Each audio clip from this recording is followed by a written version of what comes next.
qui a développé la richesse du pays. C'est la population du pays qui a fait cela, oui. Ce qui motive notre joie, c'est la grande voix du peuple éduqué par Verdemin. Bonjour à toutes et à tous. Aujourd'hui, notre regard se tourne vers une commune ivoirienne dont on parle de plus en plus, Tia Salé, en Côte d'Ivoire. Depuis plusieurs années, la gestion de son maire, Assalé Tiemoko, vous l'aurez deviné, attire l'attention bien au-delà des frontières de sa commune.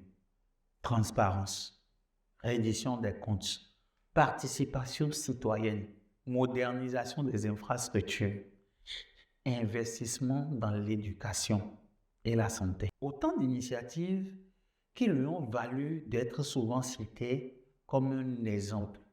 Oui, un exemple de gouvernance locale. Mais une question mérite d'être posée. Une bonne gouvernance suffit-elle à transformer durablement la vie d'une population? La réponse est à la fois oui et non. Oui, parce qu'une question de gestion rigoureuse permet de mieux utiliser les ressources publiques. Lorsque les budgets sont gérés avec honnêteté, les écoles se construisent, les routes s'améliorent, les centres de santé voient le jour et la confiance entre les citoyens et leurs élus se renforce. À Tia Salé, la municipalité a également instauré des journées de reddition de comptes au cours desquelles le maire présente son bilan, répond aux questions des habitants et accueille leurs critiques. Cette démarche renforce la responsabilité des élus devant les citoyens. Mais Louis Even nous inviterait à aller encore plus loin, puisque le modèle du Tia Salé est un modèle à encourager, pour ne pas dire à féliciter. Pour le fondateur de la démocratie économique, la qualité d'un dirigeant est essentielle, mais elle ne suffit pas si le système économique lui-même prive les collectivités de moyens nécessaires à leur développement.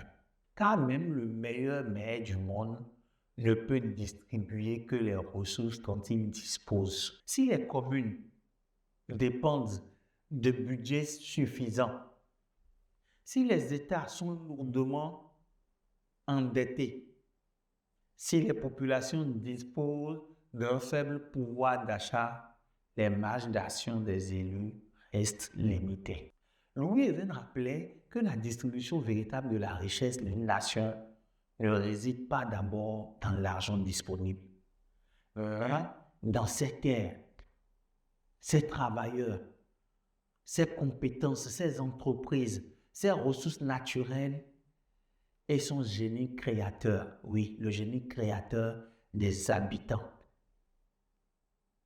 Pourquoi alors tant de collectivités manquent-elles de moyens alors que les besoins sont immenses et que les richesses existent? C'est des questions qu'il faut qu'on se pose.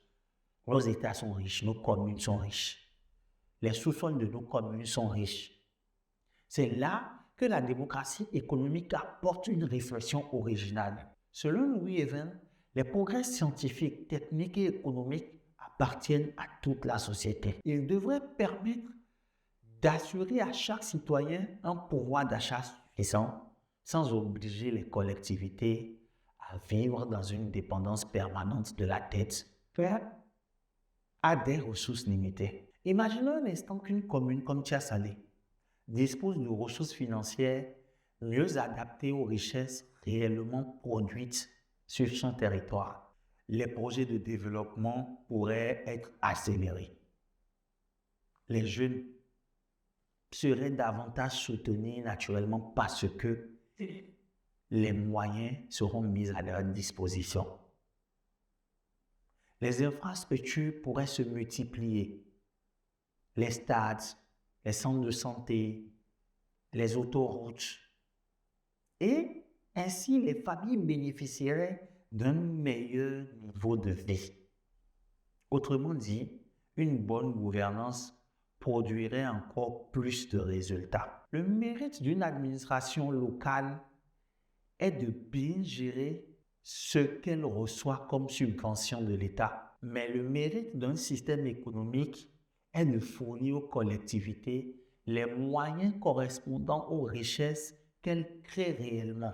Et c'est pourquoi la pensée de Louis Even ne s'oppose pas à la bonne gouvernance. Elle cherche à la compléter. Elle affirme qu'il ne suffit pas d'avoir des dirigeants honnêtes.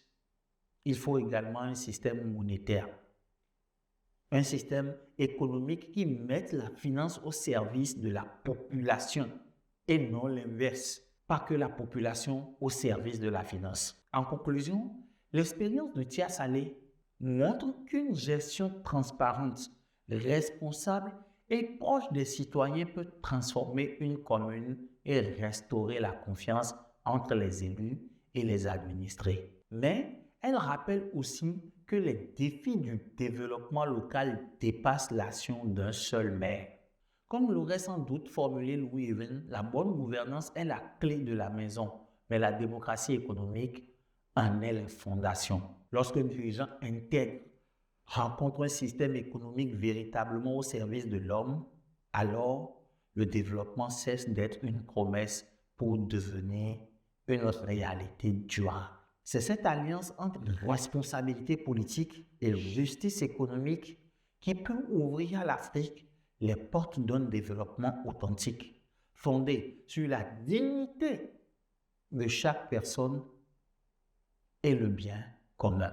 Merci de nous avoir suivis et rejoignez-nous sur nos différents canaux X, YouTube, Facebook, TikTok, où vos avis et commentaires sont les bienvenus pour que nous puissions construire un monde plus juste, un monde plus équitable, pour ne pas dire un monde meilleur. Merci et à très bientôt pour un prochain numéro. À la prochaine.